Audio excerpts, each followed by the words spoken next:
small change in x. It is a very very very small change in x. बहुत छोटा change है x के अंदर. Zero तो नहीं है लेकिन जीरो से जस्ट बड़ा है, ज्यादा बड़ा नहीं है, जस्ट बड़ा है. तो 0.00000 डाल जाओ तो थक जाओ, लास्ट में 1 डाल देना. इतना छोटा dx है. तो dx is a very very very very small change in x. लेकिन हम इतना स्मॉल चेंजेस की बात क्यों कर रहे हैं? हम इतना स्मॉल चेंजेस की बात क्यों कर रहे हैं? सबसे पहले जरूरत पड़ी इस छोटे चेंज की डिफाइन करने की. जो सबसे पहले जरूरत पड़ी न्यूटन को डिफाइन करना था इंस्टेंटेनियस स्पीड को. उसको डिफाइन कैसे करना था बेटा? इंस्टेंटेनियस स्पीड को या इंस्टेंटेनियस वेलोसिटी को कैसे डिफाइन करें? उसको एक इंस्टेंट डिफाइन करना था. बट इंस्टेंट की प्रॉब्लम क्या थी? उसने कहा इंस्टेंट है तो इंस्टेंट की वजह से क्या कहा कि मान लिया यहां से एक एप्पल गिरा. देखो बेटे आजकल इस एप्पल का जमाना तो है नहीं, तो दूसरा एप्पल बनाते हैं. आप देखो आजकल इस एप्पल का जमाना है. ठीक है, ओके खैर यहां से जब एप्पल गिरा तो गिरते गिरते इसकी रफ्तार क्या हो रही थी बेटा? इंक्रीज कर रही थी. गिरते गिरते इसकी रफ्तार क्या हो रही थी बेटा? इंक्रीज कर रही थी. क्योंकि इसकी रफ्तार क्या कर रही थी? इंक्रीज कर रही थी. इसीलिए उसने कहा कि मुझे इस इंस्टेंट पर जब ये एप्पल यहां से गुजरेगा, इस इंस्टेंट पर इसकी वेलोसिटी निकालनी है कितनी होगी. ठीक है, तो क्या करूं? दूसरा एक काम करता हूं, जैसे वो यहां पे पहुंचेगा मैं इसकी फोटो खींच लूंगा. मैं उसकी फोटो खींच लूंगा. तो जब एप्पल यहां पहुंचा और उसने उसकी फोटो खींच ली, तो बताओ बेटा क्या आप फोटो देखकर एप्पल की रफ्तार बता पाओगे? नहीं बता पाओगे. इसलिए नहीं बता पाओगे बिकॉज फोटो में वो इंस्टेंट कैप्चर हुआ लेकिन एक इंटरवल नहीं आया.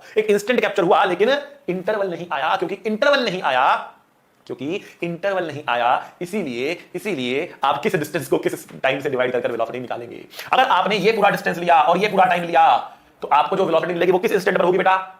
वो तो इस पूरे रास्ते की एवरेज होगी. वो किसी इंस्टेंट पर नहीं है. पूरे रास्ते की क्या है? एवरेज वेलोसिटी है बेटा.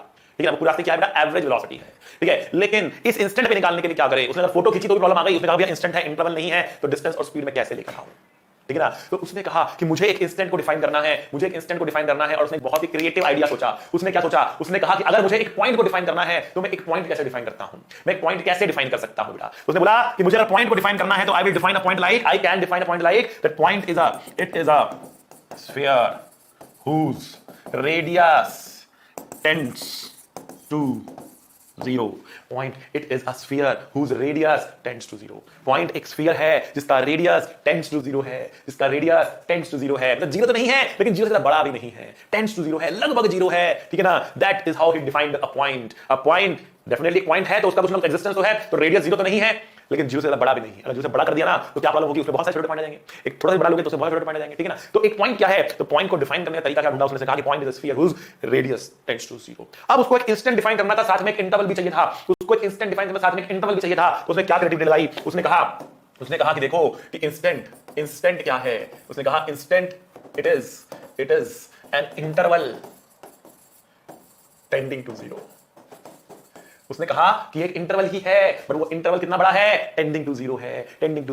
तो उसने कहा कि जब एप्पल यहां से गिर के यहां आया था, ठीक है, तो यहां पर मैंने एक इंस्टेंट ना लेकर एक इंटरवल लिया. मैंने एक इंटरवल लिया और वो इंटरवल कितना छोटा लिया? मैंने dt का इंटरवल लिया. इस dt इंटरवल के अंदर ये एप्पल कितना चला? ये dy चला. ये एप्पल कितना चला? ये dy चला. ठीक है ना. तो इस छोटे से इंटरवल के अंदर जो वेलोसिटी आ रही वो कितनी है? dy बाय dt है. वो कितनी है? dy बाय dt है. ठीक है ना. और उसने कहा कि ये है मेरी इस इंस्टेंट पे वेलोसिटी.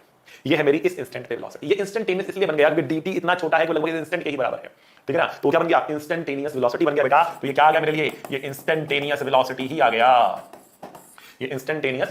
गया. सो v is dy by dt, it's the instantaneous velocity. तो पहली बात आपको समझ में आया कि डिफरेंशिएशन के जरिए हमने इंस्टेंटेनियस वेलोसिटी को कैसे डिफाइन किया है. इसी तरीके से हम इंस्टेंटेनियस एक्सेलरेशंस को डिफाइन कर सकते हैं एंड सो ऑन. पहली बात तो ये. दूसरी बात यहां पर क्या है? इस डिफरेंशिएशन का एक्चुअल मीनिंग क्या होता है? तो बेटा यहां पर हो क्या रहा है? हम कह रहे हैं कि y क्या होगा यहां पर? y is a function of time. अब फंक्शन कौन सा हो सकता है? वो जो स्टार्टिंग में मैंने आपको बताया, polynomial, trigonometric, log function, constant function या एक्सपोनेंशियल फंक्शन. इन्हीं में से कुछ फंक्शन हो सकता है. कॉम्बिनेशंस उसको हो सकते हैं, मल्टीप्लिकेशन, डिवीजन में हो सकते हैं, एम्बेड हो सकते हैं एक के अंदर एक. ठीक है. तो जो फंक्शन मैंने बताया उन्हीं का कोई वैरायटी आपको मिलेगा, उन्हीं कुछ मिक्सिंग आपको मिलेगी और एक रिलेशन आपको मिल जाएगा. देखने को मिल जाएगा. आगे बात समझ में. तो y is a function of time. इसका मतलब क्या है? y इज, हम बोल तो रहे हैं मैथमेटिक्स की भाषा में बोल तो रहे हैं y is a function of time.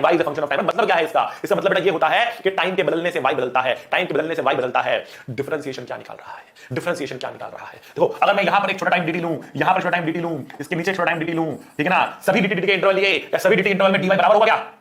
क्या सभी इंटरवल में dy बराबर हो गया? नहीं बेटा, dy बराबर नहीं होगा. dy अलग अलग होगा. जैसे जैसे रफ्तार बढ़ रही है dy की वैल्यू सेम इंटरवल dt में क्या हो रही होगी? बढ़ रही होगी. हालांकि बहुत छोटा ही होगा लेकिन क्या बढ़ रहा होगा.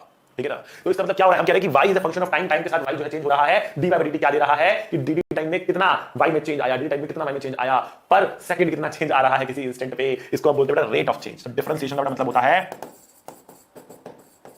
डिफरेंशिएशन, डिफरेंशिएशन का मतलब होता है rate of change, rate of change of one variable with respect to another.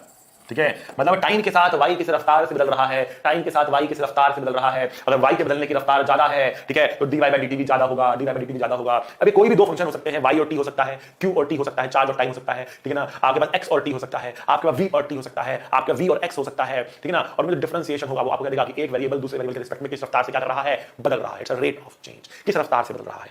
Time बढ़ रहा है तो वो जल्दी जल्दी बदल रहा है या धीरे धीरे बदल रहा है, that is the differentiation. Rate कितना है उसका चेंज होने का, उसके बदलने की रफ्तार क्या है, उसके बदलने की रफ्तार क्या है, उसके बढ़ने की रफ्तार क्या है या उसके घटने की रफ्तार क्या है। x चेंज हो रहा है तो x जल्दी जल्दी चेंज हो रहा है, x आराम आराम से चेंज हो रहा है, ये है डिफरेंशिएशन। ठीक है ना। अगर हम कह रहे हैं स्पीड चेंज हो रही है, v और v is a function of time, speed change हो रही है तो स्पीड जल्दी जल्दी चेंज हो रही है या स्पीड आराम आराम से चेंज हो रही है, ये है डिफरेंशिएशन। डिफरेंशिएशन का मतलब होता है रेट ऑफ चेंज। ठीक है ना बेटा। तो देखो अब हम इसको कैसे इस्तेमाल करते हैं। तो हमने कहा हमने कहा यहां पर कि हमारे पास v क्या है, हमारे पास बेटा v है dx by dt है, ठीक, पहली चीज। फिर हमने कहा कि हमारे पास a क्या है, हमने कहा a है dv by dt है। एक्सेलरेशन होता है क्या कि वेलोसिटी किस रफ्तार से बदल रही है, वेलोसिटी किस रफ्तार से बदल रही है, ठीक है। v क्या है, वेलोसिटी क्या है, x पोजीशन किस रफ्तार से बदल रही है, एक्सेलरेशन मतलब क्या है, वेलोसिटी किस रफ्तार से बदल रही है, ठीक है ना। अब देखो यहां पर अगर मैं ऊपर और नीचे dx से मल्टीप्लाई और डिवाइड कर दूं, इसको इंटरचेंज कर दूं, तो देखो क्या बना, dx by dt तो v होता है, तो हमारे पास आया v dv by dx आया। ये देखो बेटा, समझ में आया सबको।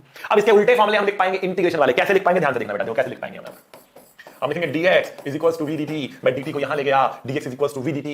अब दोनों तरफ मैंने इंटीग्रेशन लगा दिया, ठीक है ना। यहां पर कुछ टाइम t1 से t2 तक जाएगा, यहां पर x1 से x2 तक जाएगा, तो dx का इंटीग्रेशन x होगा, x1 से लेकर x2 तक होगा, इंटीग्रेशन v dt होगा, t1 से लेकर t2 तक होगा, तो ये x2 माइनस x1 होगा, इंटीग्रेशन v dt होगा, t1 से लेकर t2 तक होगा। x2 माइनस x1 को आप चाहे तो डिस्प्लेसमेंट भी बोल सकते हैं, डिस्प्लेसमेंट भी बोल सकते हैं, that is how you right displacement. तो x2 माइनस x1 और डेल्टा x, ये ध्यान रखना, final minus initial position is integration v dt, ठीक है। आ रही बात समझ में। अब इसको अगर हमें लिखना है तो बिल्कुल वैसे लिख सकते हैं, यहां जाएगा dv is equals to a dt बनेगा, दोनों तरफ इंटीग्रेशन डालेंगे बेटा, dv का इंटीग्रेशन आपको मिलेगा v2 माइनस v1, जैसे यहां पर x2 माइनस x1 आया था, और यहां पर होगा इंटीग्रेशन a dt t1 से लेकर t2। ये क्या है बेटा, ये है change in velocity, change in velocity, final minus initial is integration a dt। ध्यान रखना है बेटा, अगला फॉर्मूला आपके पास ये आ चुका है, और अब लास्ट फॉर्मूला हमें यहां से मिलेगा, dx को यहां लेकर जाएंगे, v dv a dx integration v1 से लेकर v2 तक, x1 से लेकर x2 तक, v dv का इंटीग्रेशन होता है v स्क्वायर बाय 2, लिमिट डालेंगे बेटा v1 से लेकर v2 तक, इंटीग्रेशन a dx x1 से लेकर x2 तक।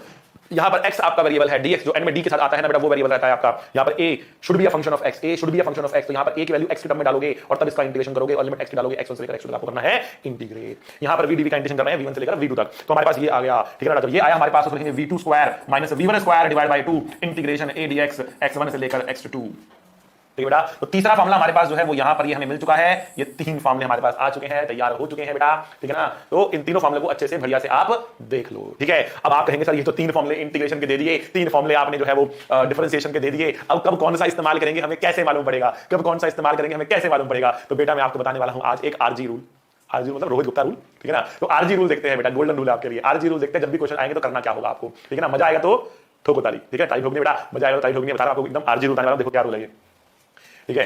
देखो बेटा, अगर क्वेश्चन में आपको x दिया हो, मतलब पोजीशन दी हो, x दिया हो, और आपको वेलोसिटी v निकालने को कहा जाए, x दिया हो v निकालना हो, तो बेटा डिफरेंशिएशन करनी पड़ेगी, तो बेटा करना पड़ेगा डिफरेंशिएशन करनी पड़ेगी। अगर v दिया हो और a निकालने को कहा जाए, v दिया हो और a निकालने को कहा जाए, तो बेटा डिफरेंशिएशन करनी पड़ेगी, ठीक है ना। x से v निकालना हो डिफरेंशिएशन, v से a निकालना हो तो बेटा डिफरेंशिएशन करनी पड़ेगी। a दिया हो और v निकालना हो तो बेटा इंटीग्रेशन करनी पड़ेगी, a दिया हो v निकालना हो तो बेटा इंटीग्रेशन करनी पड़ेगी, और v दिया हो और x निकालना हो तो बेटा इंटीग्रेशन करनी पड़ेगी। आई बात समझ में। ये है बेटा आप लोगों के लिए RG rule, Rohit Gupta rule, RG rule एकदम बढ़िया से याद करना बेटा, मजा आया तो ठोको ताली, ठीक है।